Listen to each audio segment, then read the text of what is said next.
오늘은 소경 바디메오에 대하여 성경이 말하고 있습니다. 그는 맹인입니다. 제가 맹인, 소경 이렇게 얘기하면 자꾸 목사님 그렇게 얘기하시면 안 돼요. 이렇게 시각장애인이라고 얘기해야지. 그건 비하 발음입니다. 이런 얘기를 하시는 분이 있습니다. 저하고 한 집에 사는 사람도 가끔씩 그런 얘기를 하거든요. 그런데 성경에 그렇게 되어 있어서 얘기하는 거니까 오해가 없으시면 좋겠습니다. 마가한테 가서 좀 따지면 좋겠습니다. 저는 잘못이 없습니다. 말씀 그대로 전하는 겁니다. 여러분, 우리의 눈이 아무것도 보이지 않는다면 얼마나 답답한 인생이 될까요? 여러분, 오늘 성경에 완전한 암흑 속에서 소망 없이 살아가는 한 사람이 등장합니다. 여러분, 언제나 암흑이고 아무것도 보이지 않습니다. 여러분, 눈을 한번 감아 보십시오.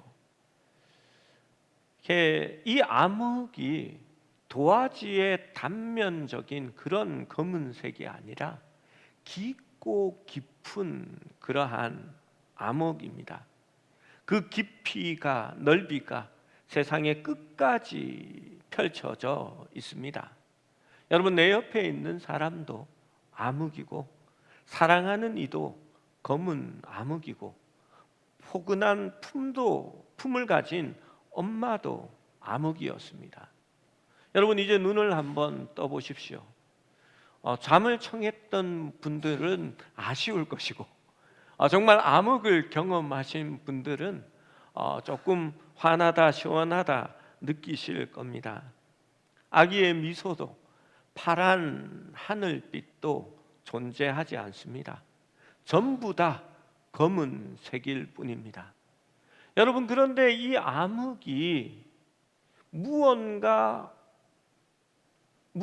항상 이렇게 튀어나올지도 모르는 그런 암흑입니다.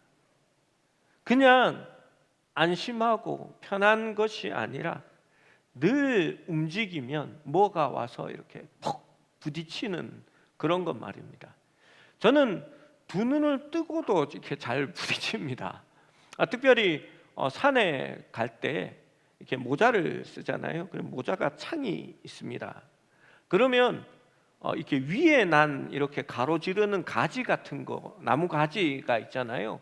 그러면 이렇게 올라서면서 이렇게 쿡 부딪힙니다. 그러면 주위에 사람이 있으면 이렇게 참지만 어떨 때는 하고 주저앉아서 한참을 웅크립니다. 여러분, 맹인으로 살아간다는 것은 늘 자기 앞에 장애물이 존재하는 겁니다.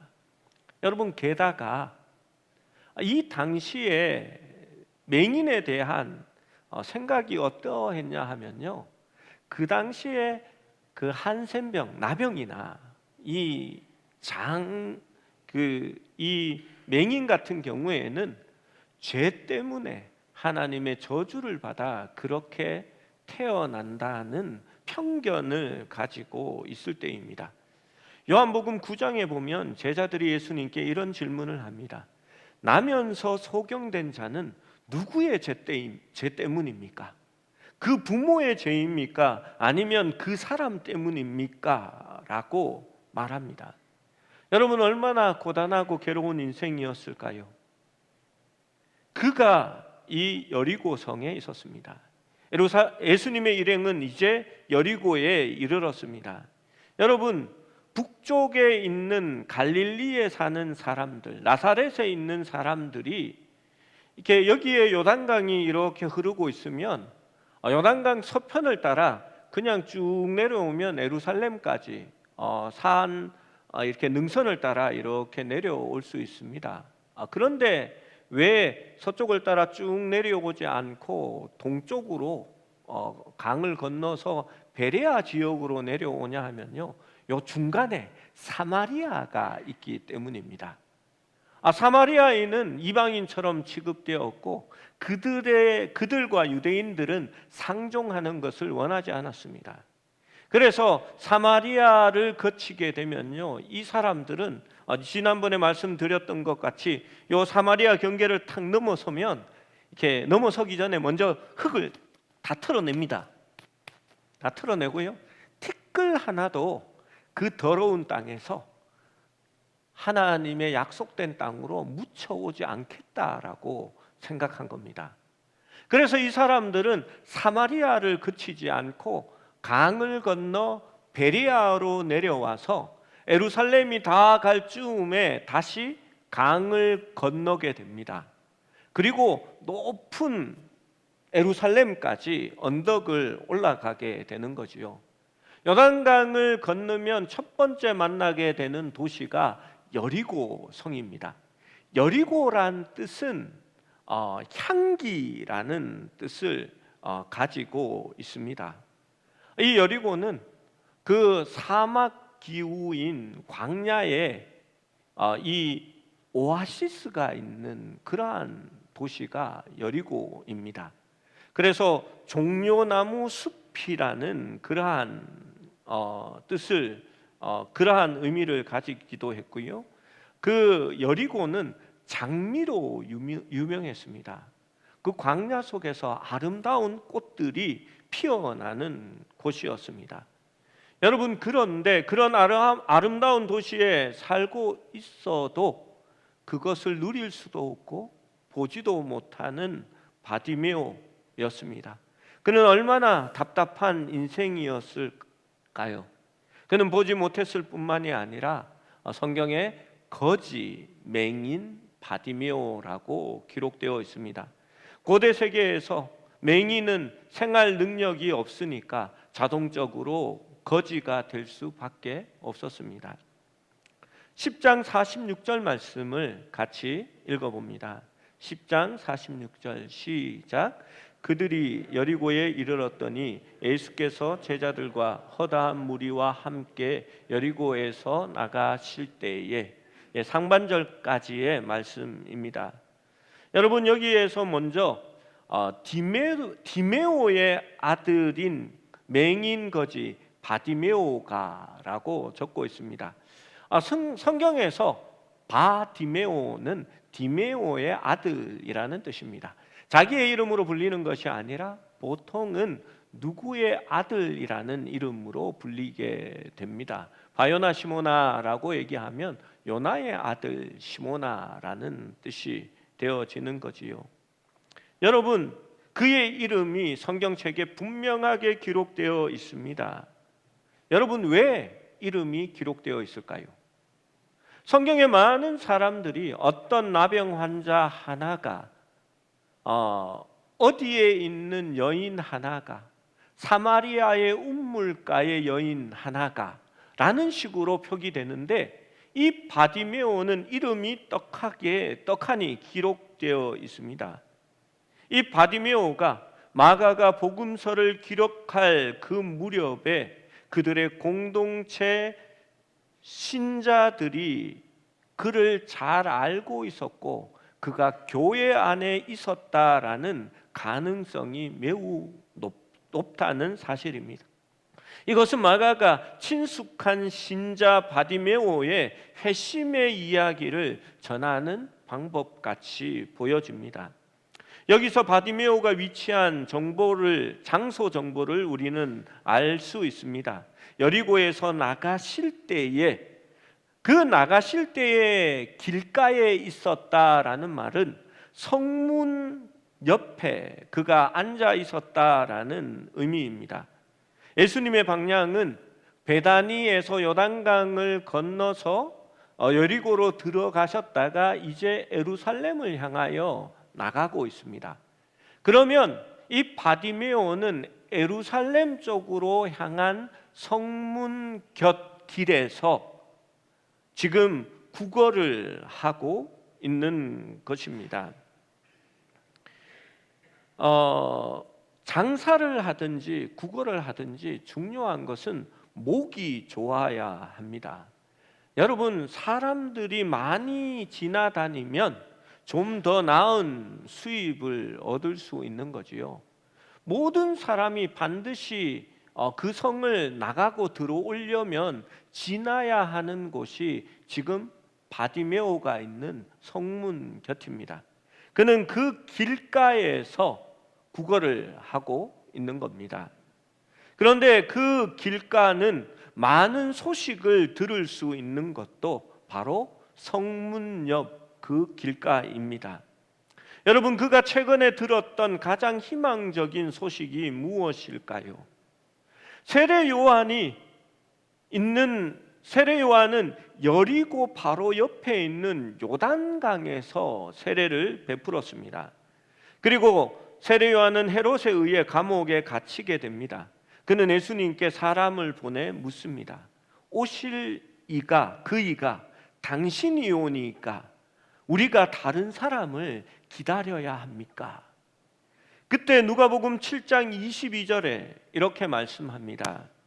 예수께서 대답하여 이르시되 너희가 가서 보고 들은 것을 요한에게 알리되 맹인이 보며 못 걷는 사람이 걸으며 나병 환자가 깨끗함을 받으며 기먹은 사람이 들으며 죽은 자가 살아나며 가난한 자에게 복음이 전파된다 하라.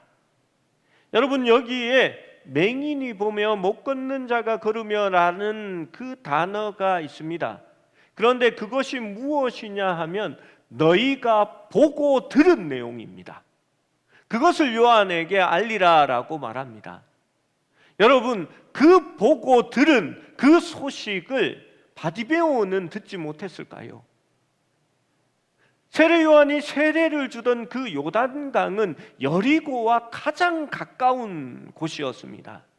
많은 사람들이 그 여리고 성문을 통해 왔다 갔다 할 때에 이 바디메오가 그 이야기를 분명히 들었을 것입니다. 바디메오는 과거 회당에서 자기가 들었던 하나님의 말씀을 분명히 떠올렸을 것입니다. 어떤 말씀이냐 하면 이사야 35장 5절 말씀입니다.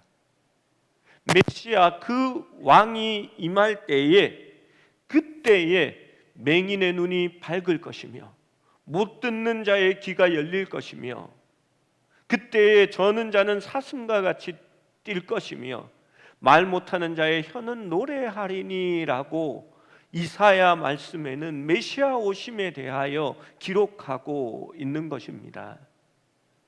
여러분, 사람들이 그 성문을 지나다닐 때에 그 성문 곁에서 구걸하던 사람 이 바디메오는 그 소식을 들을 수 있었을 것입니다. 얼마 전에는 여리고의 바로 윗동네 언덕에 위치한 베다니에서 나사로가 살아난 것도 그는 들었습니다. 여러분, 제가 만약 그 시대에 여리고에 있었던 맹인이라면 여러분, 다른 말씀은 몰라도 이 이사야의 말씀은 외우고 마음에 담아 메시아가 오기만을 고대했을 것입니다. 그리고 메시아에 대한 소문을 들었습니다. 여러분, 얼마나 그가 갈급했을까요? 그러나 그는 찾아갈 수 있는 존재가 아닙니다. 여전히 성문 곁에 머물러 있었습니다.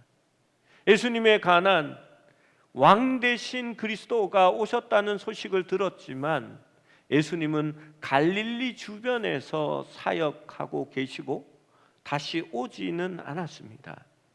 그런데 그가 한 소리를 듣게 됩니다. 마가복음 10장 47절 말씀입니다. 같이 읽어봅니다. 시작. 나사렛 예수시란 말을 듣고 소리질러 이르되 다윗의 자손 예수여 나를 불쌍히 여기소서 하거늘. 바디메오는 나사렛 예수시다라는 말을 듣게 됩니다. 여러분, 얼마나 놀라운 순간이었을까요?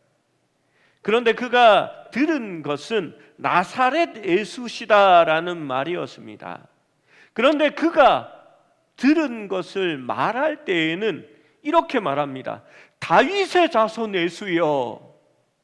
여러분, 입력과 출력이 틀립니다. 우리가 잘 아는 것처럼 나사렛이라는 지명은 편견으로 가득한 그러한 지명이었습니다. 거기에는 이방인들과 유대인들이 섞여 사는 지역이었고 서로 상거래를 하고 결혼도 하였기 때문에 그 당시에 사람들이 나사렛에서 무슨 선한 것이 날 수 있겠느냐라고 말했습니다. 조금 더 시간이 지나면 나사렛은 사마리아와 다를 것이 없을 것이다 라고 그들은 생각하고 있었습니다. 바디메오는 나사렛 예수시다라는 그 소리를 들었지만 그는 다윗의 아들 예수라라고 부릅니다. 여러분, 다윗의 아들이라는 의미가 무엇인지 아시지요? 우리가 사무엘 상하 계론을 볼 때에 사무엘하 7장에 따르면 메시아는 다윗의 후손이 될 것이다 라고 하나님이 다윗에게 언약하셨습니다. 또 아브라함에게 너에게 한 자손이 나와서 그가 천하 만민을 모든 열방에게 복이 될 것이다 라고 말씀하셨습니다. 그래서 다윗의 자손은 메시아에 관한 가장 일반적인 호칭이었습니다. 바디메오는 당신이 나를 구원할 메시아입니다라고 고백하고 있는 것입니다.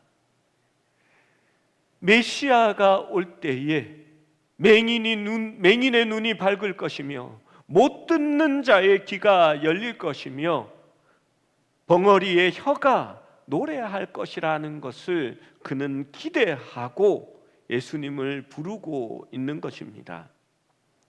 48절 말씀에 많은 사람이 꾸짖어 잠잠하라 하되 그가 더욱 크게 소리질러 이르되 다윗의 자손이여 나를 불쌍히 여기소서라고 합니다. 그의 외침은 군중들에게 아무런 동정을 얻지 못했습니다. 많은 사람들이 오히려 그를 꾸짖습니다. 조용히 해, 제발 잠잠히 있어. 왜 그렇게 했을까요? 소경은 하나님의 저주를 받은 죄 때문에 소경이 되었다라고 하는 그들의 생각 때문이었습니다. 바디메오는 그들에게 귀찮은 존재였고 버림받고 저주받은 소경의 대명사이었습니다. 그는 주인의 상에서 떨어지는 부스러기를 찾았던 수로보니게 여인 같은 그러한 이방인의 취급을 받았습니다. 그러나 그는 더 크게 소리 지릅니다. 다윗의 자손이여 나를 불쌍히 여기소서. 예수님께서는 이 소경의 외침을 들으셨습니다. 예수님은 걸음을 멈추고 머물러 서서 그를 부르라 하셨습니다. 사람들이 그가 너를 부르신다 전달합니다. 그리고 50절에 그의 반응이 나타납니다. 맹인이 겉옷을 내버리고 뛰어 일어나 예수께 나아오거늘. 그의 이름을 적지 않고 맹인이 겉옷을 내버리고 뛰어 일어나라고 말합니다. 왜 그렇게 기록한지 아십니까? 상식적이지 않은 일이기 때문입니다. 조금만 생각해 보면 이것이 얼마나 대단한 반응인가를 알 수 있습니다. 성경의 주석들을 보니까 이 바디메오가 누더기 옷을 던져버리고 이제 새 옷을 입은 것이다 라고 얘기합니다. 여러분, 아닙니다. 그 당시의 옷은 다 누더기였습니다. 예수님께서 비유로 말씀하실 때에 생배 조각을 헌 옷에 기워 입는 자가 없나니 라는 말씀을 하십니다. 그 당시에는 모두가 그렇게 입었기 때문에 당연한 것이었습니다. 예수님이 십자가에서 죽으실 때에 로마 병정들은 그 당시에 중산층 이상이었고 잘 사는 사람들이었습니다. 그 로마 병정들은 예수님의 옷을 잘라 나누어 가졌습니다. 그리고 속옷을 보자. 속옷은 아직 새로 기운 것이 아닌 통으로 짠 옷임을 보고 그들이 나누기를 아까워하여서 제비를 뽑아 한 사람이 가지자고 했을 정도로 그 옷이 귀한 때였습니다. 여러분, 모세의 율법에도 가난한 자의 겉옷은 그의 이불이라고 말하면서 그 밤이 해가 지기 전에 그 옷을 돌려주라고 기록되어 있습니다. 바디메오는 예수님께서 그가 부르실 때에 겉옷을 내버립니다.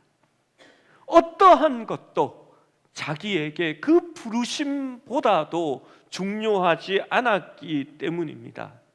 그 다음에 그는 뛰어 일어나 예수께 나아오거늘이라고 말합니다.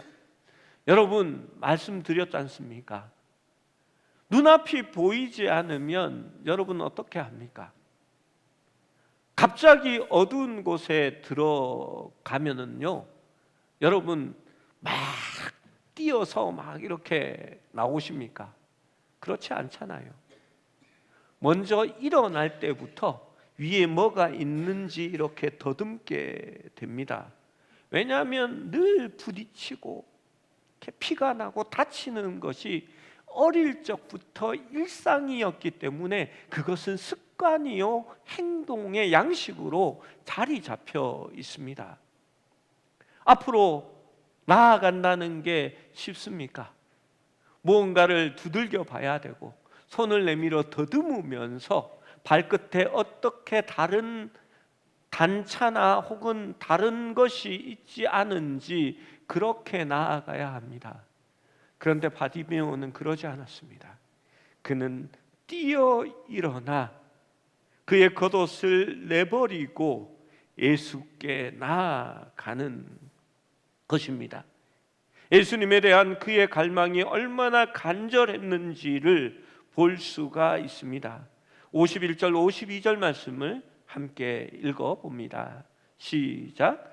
예수께서 말씀하여 이르시되 내게 무엇을 하여 주기를 원하느냐? 맹인이 이르되 선생님이여 보기를 원하나이다.